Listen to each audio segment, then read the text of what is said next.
Good afternoon, Melanie, and welcome to Selling Travel TV.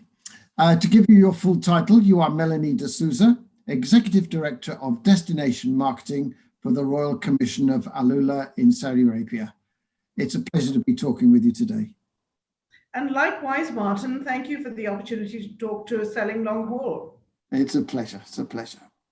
Okay, well, let's make a start by asking you a somewhat obvious question, and that is, what is AlUla and why is it so important as a travel destination? Well, AlUla is a county in the northwest of Saudi Arabia, little known at this stage, but we have very ambitious plans to put it on the map. And it needs to be on the map because it is a destination of amazing heritage significance to the world. There are 3 or 4 major sites, all of which tell an amazing story about a place that's associated with 200,000 years of human history. So I think in terms of the value of what we've inherited and that we absolutely want to preserve for posterity, there is an amazing story to be told. Indeed, indeed. I mean, how would you say that it ranks alongside the other hugely important regional archaeological and historical sites, such as Petra is the obvious one, perhaps, in Jordan? Well, it's interesting. We share a very lovely thread with Petra because, of course, Hegra, which is the first UNESCO Heritage Classified site, is, it's a place where there are the most beautiful preserved tombs, over 100 of them. And they were dating back to the Nabateans, who, of course, as you know, had Petra as their first city. So I think the linkages are there with Jordan. But I have to say, even beyond Hegra, which is perhaps our most iconic, if you like, site, there are places like Dedan, which have a great story to tell about the ancient North Arabian kingdoms. And there's Jabal Ikma, which we affectionately refer to as the Open Library, which has the most ancient versions and reflect the origins of some of the ancient languages going back all the way to Aramaic, the early Latin and Greek, and of course, importantly, early Arabic. And it's there carved in the rocks and survived the elements, and just the most magnificent rock art and inscriptions that tell not just about the times and lives of civilizations that have called this amazing place home, but are just a reflection of how Mother Nature, if you like, has played its role in terms of this important conservation game, which is so fundamental to what we're about. And when we were talking earlier today, we were talking about the fact that when you actually stand and admire these carvings, it really does touch the soul, doesn't it? We were admitting that and wondering how you could actually say that in sort of believable terms, but nevertheless, it's the case, isn't it? It is. I mean, I think in terms of our brand, we refer to words like silence, the ancient silence of the desert. And we use words like monumentality to really express, I guess, how we as humans, when we stand in, a terrain that has so many, as I say, hundreds of thousands of years of civilization, you almost feel the ancient history, imbued in the atmosphere.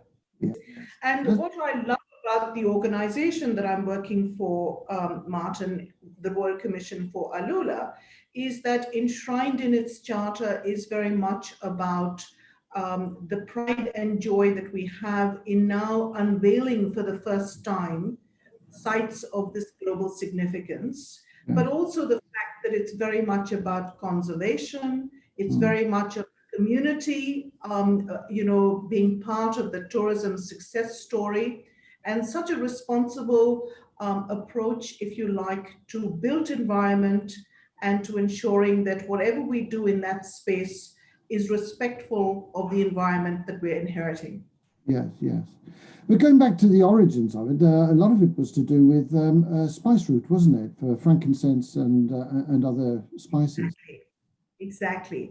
Yeah. So it's been at the crossroads of civilizations for so long. And I guess if I look at its terrain, there is this magnificent oasis. And of course, there was the abundant resources there, with water predominantly being the big attractor. And over the years, Alola just developed a reputation, whether it was for travelers, for traders, and indeed in later years for pilgrims on their way to Medina. One interesting question is how pivotal do you think AlUla will be in the development of Saudi's tourism industry?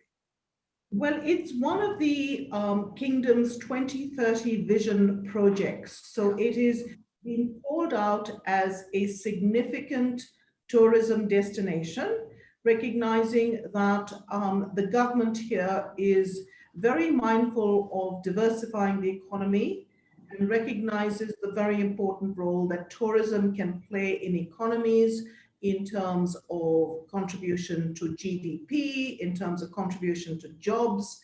And I think there is an awakening and a realization that Saudi Arabia is synonymous itself with so much wonderful tourism product, whether it's in the nature and, the Red Sea, for example, is just magnificent in terms of what it has to offer, and the quality and significance of our heritage sites is going to take the world by storm. I don't think there's much doubt about that, but I think it's a marketing challenge, isn't it, to get that message across, and that's something that you're working on. Well, I think the fact that it's not been known that Saudi has had its doors closed to international tourism, there's Yeah. certainly a job to do. We've got to be product ready and market ready. And I Yeah. think a lot of our short-term focus, we are the first giga project that's getting off the ground and proudly opening our doors as a year-round destination from the end of this month.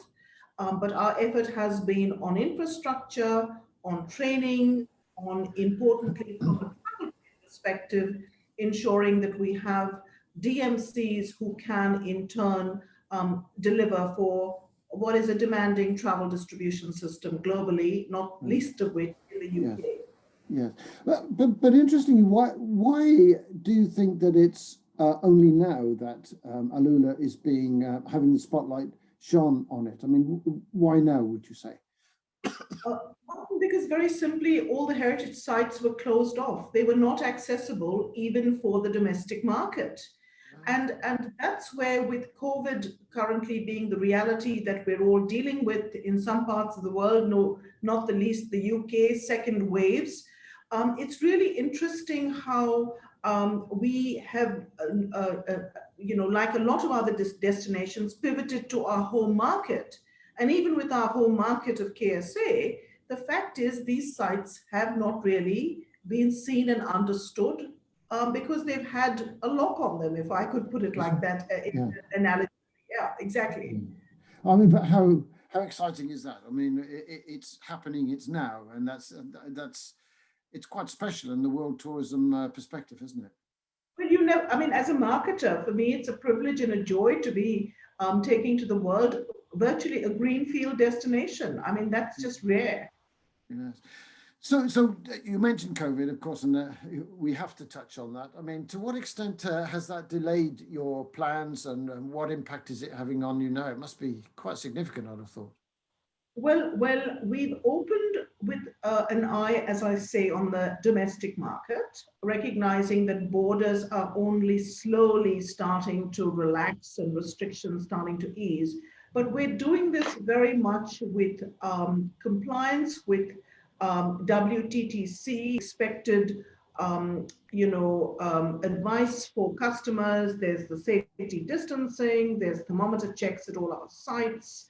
And there's just a general awareness being built across all of our customer interfacing areas about what needs to happen without taking away from the enjoyment of what is essentially a destination synonymous with the great outdoors and nature, which lends itself to, if you like, tourism where you're not necessarily on big buses with big groups of people. The UK has been identified as one, I think, as one of your key target markets. Why would that? I mean, I could guess, but why would you say that?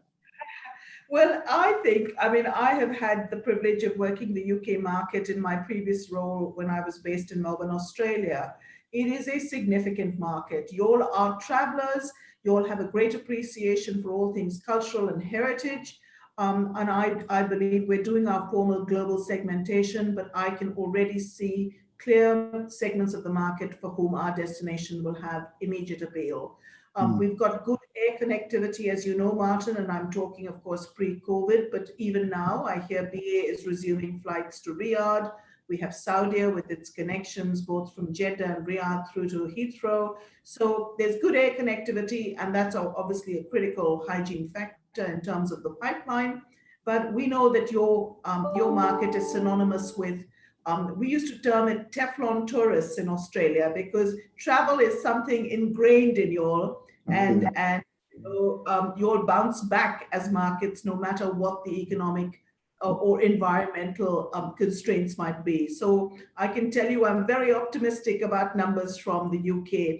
But having said that, Martin, if I can, and I'm being long-winded in my answer, but I think it's important to say that AlUla is positioning itself as a boutique heritage and cultural destination. So for us, it's not about large target numbers. It's about positioning aspirational to an audience that is luxury domain looking for immersive types of experiences.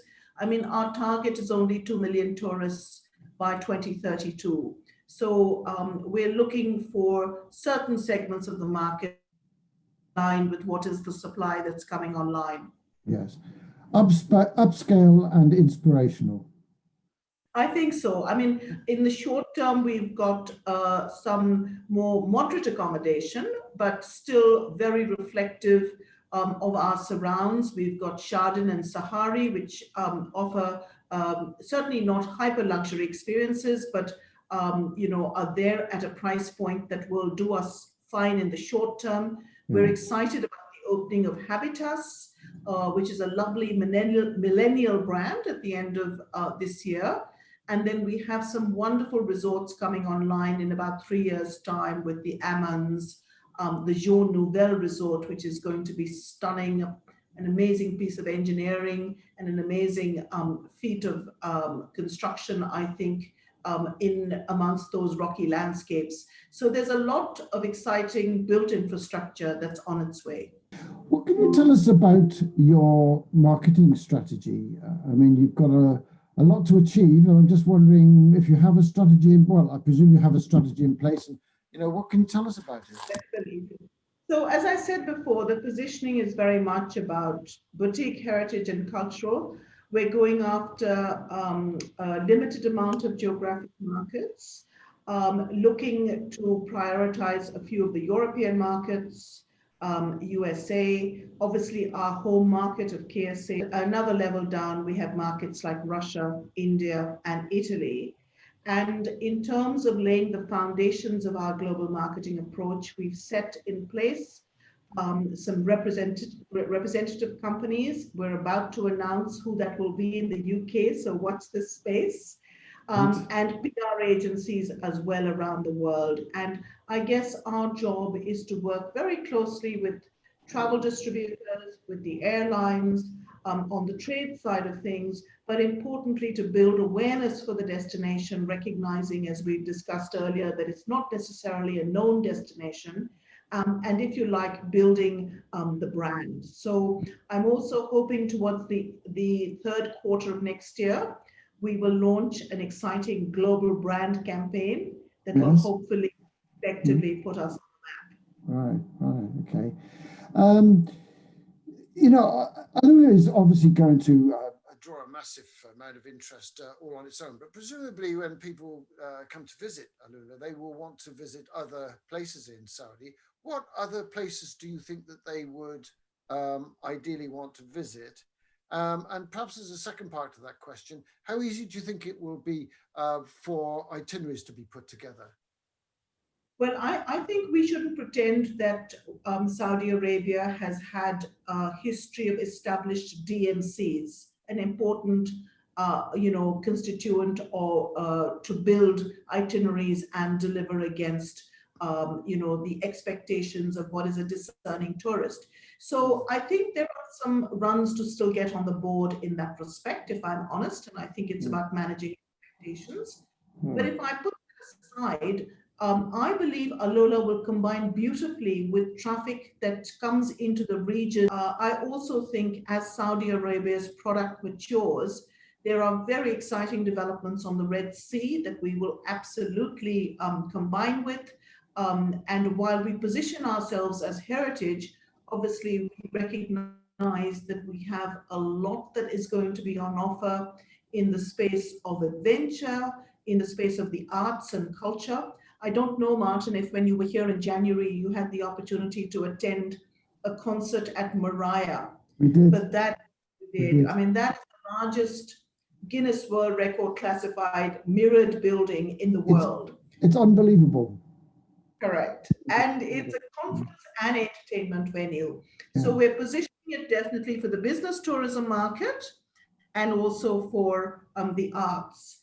And in terms of the built infrastructure that will come online in the next few years, obviously our museums and galleries that will provide that really interpretive experience about our heritage sites, that's going to add an exciting dimension to what's on offer. I was just saying, wonder whether you hope one day that AlUla will rival Dubai or Jordan or even Israel, for that matter, as a tourist. I don't think Dubai is remotely analogous. I think Dubai, the last time I saw it was one of the biggest gateways in the world, and the whole brand proposition is premised on things that are not necessary, things that are complementary to Alola, but not in the space of Alola. We are about a small boutique destination that will deliver, to a discerning audience. But I have no doubt at all that in terms of places that are synonymous with heritage, Alola will be up there with the best of them. Yes, and I certainly identify with that, with quite a significant difference between those other regional tourism destinations. They are quite different, and what AlUla has to offer is significant and unique. So I certainly understand that. Yeah. Okay. All right. Well, it's been great. But finally, let me ask you one final question, and I will ask you to look into a crystal ball and imagine what we would be looking at in terms of global tourism for 2025 and AlUla's part in that. Well, I mean, we have a target of 2 million tourists by 2032. So we're very clear what our target numbers are. Obviously, this is going to be a stepped approach, both to building infrastructure, delivering some of the more significant capital investments associated with our cultural and leisure assets. But I think our job is to do two things: to be custodians of a very important part of the world in terms of its pure significance archaeologically, from a heritage perspective, and nature of our landscapes. And for audiences that are into the outdoors, this destination is going to be up there and rival the best of them. I have no doubt about that. We have very exciting plans as well with our arts and cultural ambitions. We had Desert X, which you might have visited when you were down, Martin, at sculptures in the desert. I think there are some very exciting events planned to make for a robust annual event calendar, but also I think in the arts and cultural space, I'll just say watch the space. Fantastic. Well, thank you very much indeed. I'm sure that all our viewers will wish AlUla the very, very best for the future, because it is a fantastic destination, that's for sure. So thank you very much indeed, Melanie. Thank you very much, Martin. Take care.